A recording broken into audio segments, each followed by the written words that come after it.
Marcos, capítulo 9, versículos 30 a 37. Eles saíram daquele lugar e atravessaram a Galileia. Jesus não queria que ninguém soubesse onde eles estavam, porque estava ensinando os seus discípulos. E lhes dizia: o Filho do Homem está para ser entregue nas mãos dos homens. Eles o matarão e 3 dias depois ele ressuscitará. Mas eles não entendiam o que ele queria dizer e tinham receio de perguntar-lhe. E chegaram a Cafarnaum. Quando ele estava em casa, perguntou-lhes: o que é que vocês estavam discutindo no caminho? Mas eles guardaram silêncio, porque no caminho haviam discutido sobre quem era o maior. Assentando-se, Jesus chamou os 12 e disse: se alguém quiser ser o primeiro, será o último e servo de todos.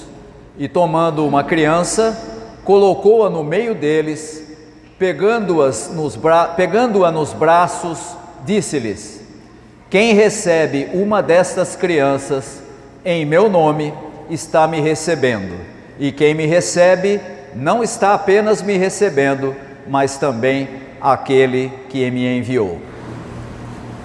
Aqueles que estiveram aqui na semana passada vão se lembrar que no texto do capítulo anterior, capítulo 8 de Marcos, nós encontramos Jesus explicando aos seus discípulos que ele, sendo o verdadeiro Messias, teria que ser entregue às autoridades, seria julgado, condenado e morto pelas autoridades de Israel, e que ele ressuscitaria no 3º dia. E no texto da semana passada nós encontramos Pedro reagindo a isso e dizendo: nós não vamos permitir. E Jesus então repreende a Pedro dizendo que não era ele, mas era Satanás que estava conduzindo Pedro para que se colocasse contra a vontade de Deus para Jesus, o verdadeiro Messias. E os irmãos acompanharam agora a leitura e perceberam que no texto de hoje, já do capítulo 9, nós vamos encontrar de novo a afirmação de Jesus de que ele devia ser entregue nas mãos dos homens, nas mãos das autoridades e morrer, e depois de 3 dias deveria ressuscitar. E por que esse tema volta no capítulo seguinte? Principalmente porque nós vamos encontrar no capítulo 9 os discípulos que tinham sido instruídos no capítulo anterior, e Pedro, que tinha sido repreendido por Jesus, continuando a não entender o que Jesus estava dizendo. E é interessante porque esse texto diz que Jesus não queria que as pessoas soubessem onde ele e os seus discípulos estavam, porque o seu objetivo era o de ensinar os discípulos. E quando você lê esse texto na sequência do texto da semana passada, dá a impressão que Jesus percebeu que eles estavam, para usar a expressão popular, estavam boiando, né? Não estou entendendo nada do que Jesus está querendo dizer, e agora então Jesus quer se reunir apenas com eles para explicar aquilo que estava acontecendo. No texto da semana passada, Pedro não aceitou o caminho apontado por Jesus, e agora no texto dessa semana fica ainda pior. O texto afirma que eles não entendem o que ele estava dizendo, e pior, tem receio de perguntar. E a impressão que a gente tem é: mas peraí, o que esse pessoal está fazendo? Está ali junto com Jesus, ele está explicando o que é, e não estão entendendo? A gente pensa que as pessoas às vezes entendem aquilo que a gente está falando, mas nem sempre é assim. E é isso que acontece nesse texto. Eles não estavam entendendo por que Jesus tinha de ser o Messias que ia dar a sua vida em favor da humanidade. E o texto nos afirma que quando eles chegam a Cafarnaum, Jesus quer saber sobre o que eles vieram conversando. E agora o texto diz que eles se calaram porque estavam querendo saber quem era o maior ou quem era o mais importante. Estavam seguindo a Jesus, estavam caminhando com Ele desde o começo do seu ministério, carregando a bagagem dos seus critérios humanos. Quem será de nós? Nós estamos em 12. Quem será que é o mais importante entre nós? É interessante essa atitude dos discípulos, porque isso é uma coisa muito comum quando você reúne grupos. Há aqueles que se destacam por qualquer motivo, há aqueles que têm uma certa facilidade de liderança, enquanto outros não têm, há aqueles que são mais introvertidos, mais, como a gente diz hoje em dia, na sua, não se expõe muito. Essa diversidade é absolutamente comum, e aqui eles estavam vivendo junto com Jesus, acompanhando o seu ministério, mas queriam saber qual deles era o mais importante, pensando com o mesmo raciocínio que era a bagagem dos seus critérios humanos. E quando a gente olha hoje para a realidade das chamadas igrejas evangélicas, isso absolutamente não mudou. Há pouco tempo atrás, nós estávamos conversando, eu conversava com o Gustavo e ele me disse que alguém colocou um comentário na página da nossa igreja, dizendo o seguinte: essa igreja é herege, essa igreja não segue o verdadeiro evangelho, essa igreja está desviada. A igreja que a gente está se referindo aqui é a nossa igreja, que é da IPU. E quando você vê uma afirmação dessa, ele está dizendo assim, de maneira implícita: a minha igreja, o grupo que eu faço parte, é melhor do que o deles. A minha igreja é a que tem a doutrina certa, é que é a correta, é que é a certa, e eles são errados, são hereges. Mesmíssima coisa que acontecia na época de Jesus entre os seus seguidores mais próximos. Quem será de nós que é melhor? Quem será que é o maior? E o texto nos afirma que eles não respondem a Jesus porque tinham vergonha daquela conversa. Jesus, perguntando, expõe essa realidade deles quererem discutir quem era o mais importante.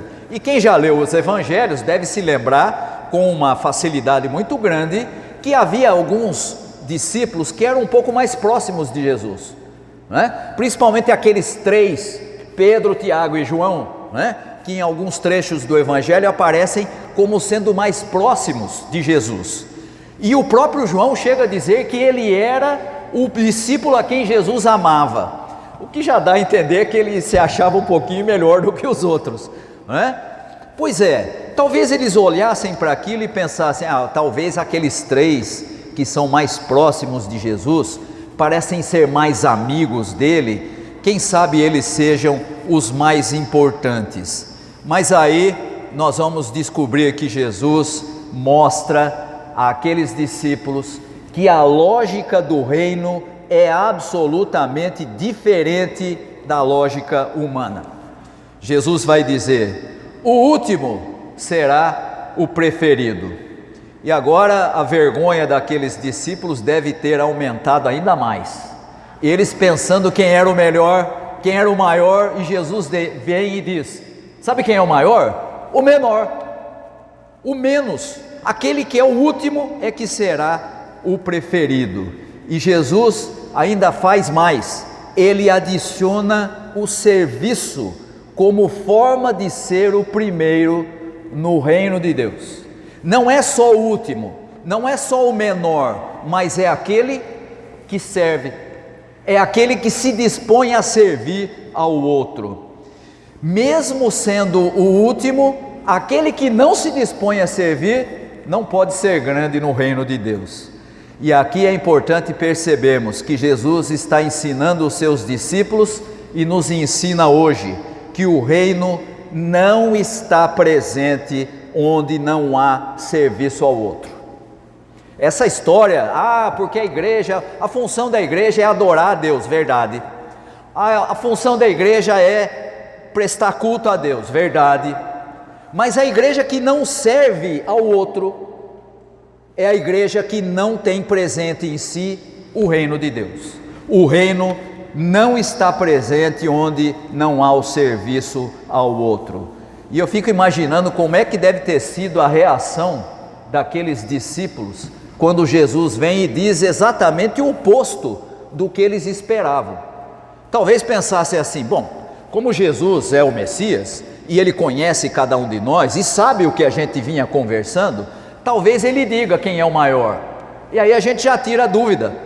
E para que você tenha aí a compreensão correta disso, é importante você perceber que em todos os grupos humanos, em todos os grupos sociais, é muito comum essa ideia de que alguns acumulam algum tipo de capital simbólico. Isso é muito comum, né? Em qualquer grupo. Se você já foi para a escola, você sabe como é que é, né? Você faz parte de uma classe, assim como acontece na classe de escola dominical, e sempre tem aquelas pessoas que a gente olha e diz assim: aquele ali é inteligente, aquele ali tem mais facilidade para aprender, aquele ali é assim, aquele ali é assado. Naturalmente a gente atribui valor, atribui capital ao outro, dizendo esse é mais, aquele é mais ou menos. E na igreja a gente sempre brinca, tem aqueles que a gente diz assim: esse irmão aí é só pela graça de Jesus, porque tem uns que parece que não tem jeito, né? Quando você faz isso, o que é que você está fazendo? Você está atribuindo capital simbólico a alguém. Você está dizendo: nesse grupo há alguns que se destacam, há alguns que são melhores, que são mais inteligentes, que são mais rápidos para aprender. Tem aquele que você precisa explicar 10 vezes a mesma coisa, e tem aquele que você explica 20 e ele não aprende. E aí ele vira para você e diz assim: eu tenho uma certa dificuldade, então não se preocupe muito comigo, né? Quer dizer, ele já se habituou a achar que ele não tem condição de aprendizagem. Quando Jesus fala que o menor, aquele que é o último, seria o primeiro no reino de Deus, e adiciona a esse último o serviço, ele não só está deixando claro que a lógica do reino é completamente diferente, como ele mesmo, Jesus, vai ser o maior exemplo de serviço ao outro, quando ele se entrega pela humanidade na cruz. Ele não ensina falando apenas, ele ensina dando exemplo, ele ensina fazendo como deveria ser. E isso significa que aquele sistema de mérito que estava na cabeça dos discípulos, assim como o nosso sistema atual de capital simbólico, não cabem no reino de Deus. Ou seja, não importa quanto tempo de igreja você tem, não importa quantos anos faz que você é membro da igreja, não importa quanto você contribui ou deixa de contribuir para a igreja, não importa qual é a sua atividade, seja de direção, seja de serviço, seja o que for, todos só estão servindo a Deus quando estão servindo ao outro, quando estão ajudando o outro. E a lógica do reino de Deus é tão invertida que Jesus chega a dizer: vou te dar aqui um exemplo de quem é o último, e coloca diante deles uma criança. Não se iluda, a criança era a figura mais sem proteção da sociedade de Israel, e a criança serve aqui como exemplo de último a quem Jesus dedica a sua preferência. A lógica de Jesus é invertida no que diz respeito à compreensão de conceitos como força, riqueza e poder. Ele inverte as noções que eram comuns no senso comum sobre quem é o maior e o menor, quem é o primeiro e o último. Jesus coloca uma criança, alguém desprovido de capacidade e dependente dos pais, dependente da família, como exemplo. Eu achei uma frase muito interessante de Rubem Alves, num dos seus textos, que descreve de maneira surpreendente essa lógica invertida do reino de Deus. Eu vou reproduzir para os irmãos. Abre aspas. Deus sempre anda por lugares não previstos, na companhia de gente estranha, fazendo coisas meio esquisitas, tal e qual Jesus Cristo. Traz do cativeiro um povo sem eira nem beira, faz uma mulher estéril dar à luz, dá vida a um vale de ossos secos, faz uma virgem engravidar, dá tombos nos fortes, põe os fracos nos lugares altos, confunde os sábios, joga mau cheiro sobre a piedade dos que confiam muito em si mesmos, transforma heróis em vilões e vilões em heróis. Fecha aspas. A lógica de Jesus é exatamente essa. A lógica do mundo é o contrário da lógica do reino. A lógica do mundo é a busca por prestígio e poder, não há busca por serviço. E aí então Jesus completa o seu ensino, que ele tinha a intenção de mostrar aos seus discípulos separadamente, dizendo o seguinte: quem recebe, quem acolhe uma criança como seguidor de Jesus, recebe o próprio Jesus, e quem recebe a Jesus está recebendo ao próprio Deus. Ninguém era mais vulnerável na sociedade da época de Jesus do que uma criança, e assim é no reino. Lógica invertida daquela da sociedade. E aí então você pode dizer assim: pastor, mas hoje nós não estamos comemorando 46 anos da IPU? Pois é, você acaba de descobrir como deve ser a baliza para comemorarmos 46 anos de igreja. Se somos uma igreja que serve, se somos uma igreja que acolhe, se somos uma igreja que não quer ser nem a maior nem a melhor, porque isso não existe, apesar de ter gente que acha que é melhor que o outro, isso não existe.